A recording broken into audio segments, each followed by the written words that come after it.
Hello អ្នកទាំងអស់គ្នាសួស្តីអ្នកទាំងអស់គ្នាឥឡូវនេះយើង ចូលមកដល់ការបង្កើត Facebook ថ្មីតាមលេខទូរស័ព្ទដែលអ្នកទាំងអស់គ្នាកំពុងតែមានការអ្នកខ្លះក៏ចេះទៅអ្នកខ្លះក៏មិនទាន់ចេះអញ្ចឹង Channel វីដេអូ KX នេះបានបង្រៀនពីការបង្កើត Facebook ថ្មីនៅលើលេខទូរស័ព្ទឥឡូវនេះយើងចូលមក Facebook ហើយយើងចូល create new Facebook account ចុចលើហ្នឹងមកបន្ទាប់មកយើងចុច next នេះហើយយើងដាក់ first name ខ្ញុំដាក់ឈ្មោះឲ្យលយបន្តិចចុះ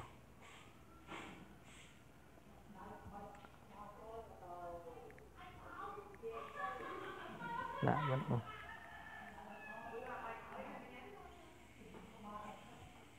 ដាក់មនុស្សខ្ញុំស្មោះ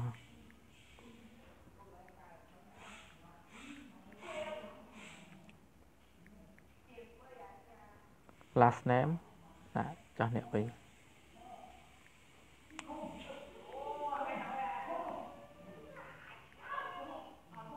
ដាក់ឈ្មោះលយមកបន្ទាប់ពីការបង្កើតឈ្មោះហើយយើងចុច next ទៀតអូខេនេះដាក់ថ្ងៃខែដាក់ April ថ្ងៃទី15ចាស់ដាក់2000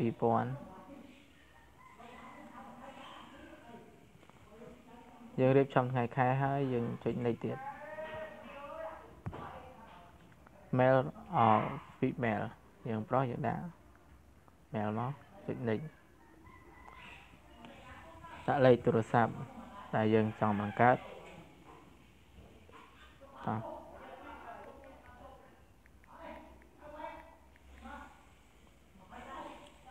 password អូខេ password យើងដាក់អីក៏បានដែរឲ្យតែយើងចាំបើយើងចង់ដាក់លេខទូរស័ព្ទក៏បានដែរ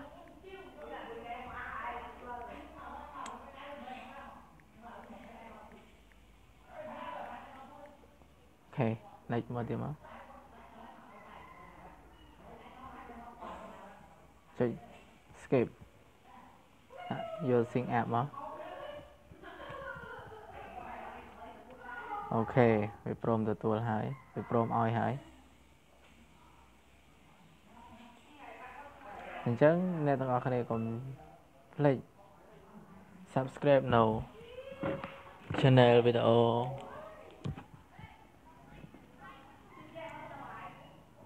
KX ផង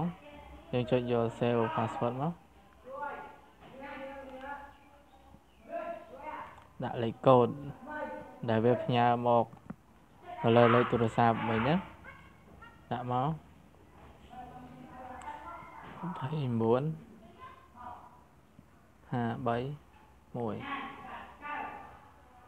អូខេ29 531យកពាក្យ confirm មក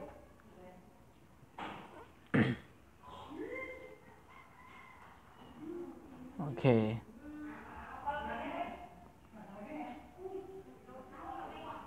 ចុច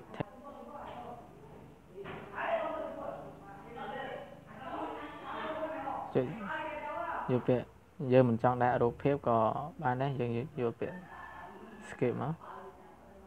អូខេ add friend ទាំងអស់នេះ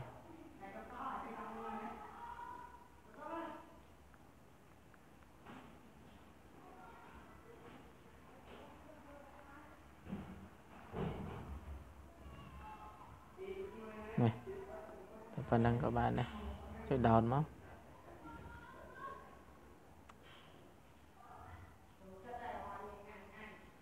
អូខេ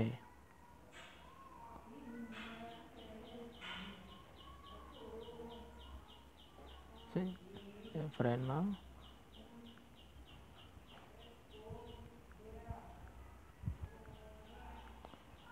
ប៉ុណ្ណឹងយក